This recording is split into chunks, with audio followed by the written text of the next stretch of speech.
et d'autres invités que nous allons installer pour votre plus grand plaisir. On va parler maintenant du lancement des cours de langue japonaise. Alors, bonjour, bienvenue. Konnichiwa. Konnichiwa.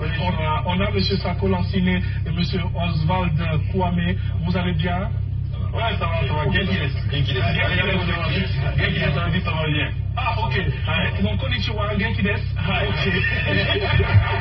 Alors, on parle de langue japonaise avec vous. Oui, il s'agit de la langue japonaise dont le lancement va se faire la semaine prochaine à l'Université internationale bilingue africaine en Côte d'Ivoire et aussi au groupe MISA, aux deux plateaux, une école qui a déjà reçu la visite de la première dame du Japon lors de la visite du premier ministre japonais en Côte d'Ivoire.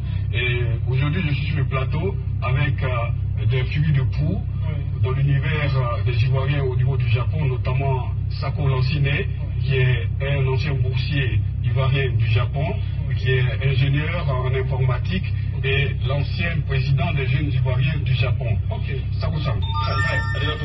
Ok, c'est ça. Voilà, c'est Sako Lanciné, je suis au Japon depuis 15 ans, 16 ans bientôt. Donc j'ai bénéficié d'une bourse d'études. Je suis allé au Japon, j'ai étudié. Et l'opportunité que j'ai eue aujourd'hui, je veux partager cette opportunité-là avec d'autres jeunes Ivoiriens.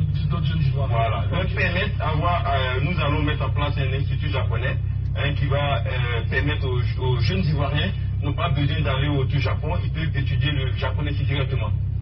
Sur place, et s'ils veulent continuer leur études supérieures là-bas, ils peuvent le faire. Pourquoi pas? En tout cas, merci beaucoup. On a aussi à côté Oswald Kwame. Oui, Oswald Kwame est là parce qu'il sert aussi du pont entre le Japon et la Côte d'Ivoire. Au-delà donc de la langue japonaise, il y a aussi la culture ivoirienne dont la promotion est faite au Japon. Et donc, nous faisons l'inter-échange. Nous enseignons ici la langue japonaise. Au niveau du Japon, les Ivoiriens qui y résident se chargent de faire la promotion aussi de la Côte d'Ivoire à travers l'aspect artistique. Et nous avons bien voulu associer Oswald à notre invitation sur le plateau. C'est une reprise de Sapio. Oui, bien sûr.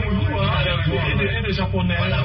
Voilà, aujourd'hui, la culture ivoirienne est en train d'être vraiment en train d'innover au niveau du Japon, et au niveau de l'art surtout.